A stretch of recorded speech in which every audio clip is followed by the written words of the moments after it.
Everyone has heard of the story of David and Goliath.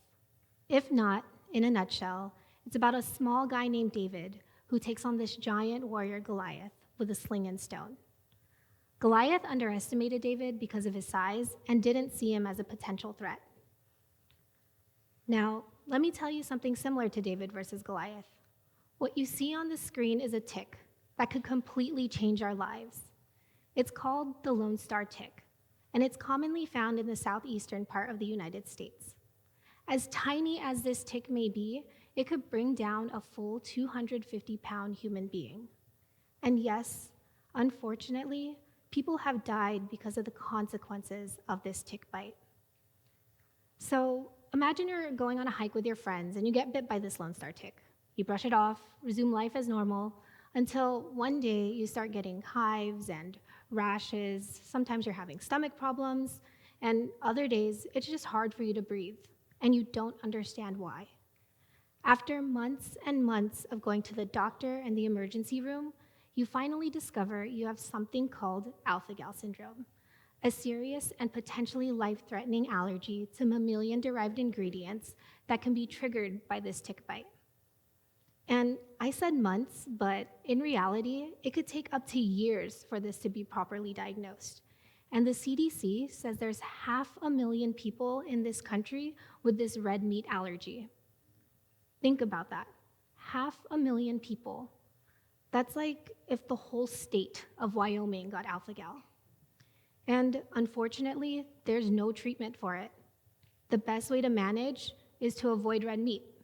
So no more steak, no more bacon, and I know that's hard for some people, but it gets a little bit more complicated.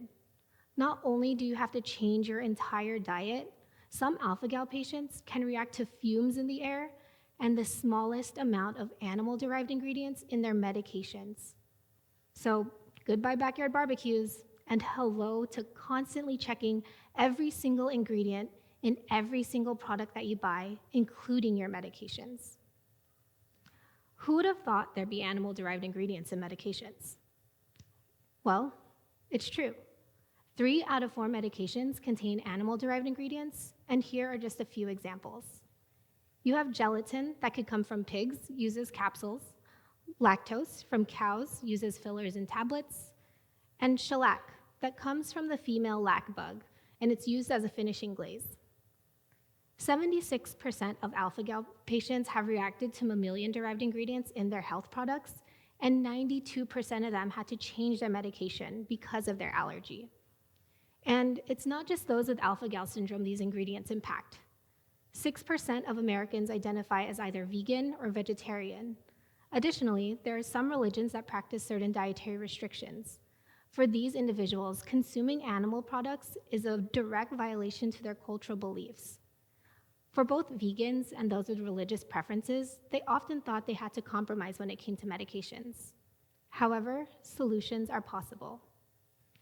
So, if you're thinking by now this doesn't affect you if you don't get bit by the Lone Star tick because it hasn't made its way to your area yet, or you don't practice a certain diet, I would argue this impacts us all. Take this example. You have 2 drugs, one with animal-derived ingredients and one without. Which one would you choose? The one that is negatively affecting our environment and doesn't align with those who choose not to consume animal products, or the one that's doing little to no harm to our environment and respects everyone's dietary choices. Now that we understand the need for health products without animal-derived ingredients, let's talk about those solutions. First things first, talk to your doctor or pharmacist to help you identify which medications contain animal-derived ingredients. While many can help, some may not have the time or the resources to do so. Another way is to contact the manufacturer directly.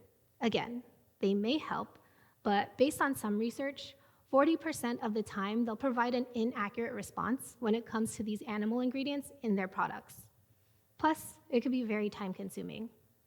It was because of these limitations I joined the medical field and became a pharmacist to help find a solution. Knowing what ingredients are in your medications is a fundamental human right, and some companies are making medication transparency possible. I have personally spoken to over thousands of patients looking for these animal-free alternatives, and they are my motivation. I've had alpha-gal patients who delayed their surgeries because they were too scared they might react to drugs given before, during, or after their procedure. And I've had other patients send me lists of 20 different medications, and they refused to take them until I could help them find an animal-free alternative. Did you know, 5 years ago, the American Medical Association passed a policy urging these manufacturers to disclose the presence of animal-derived ingredients in their health products?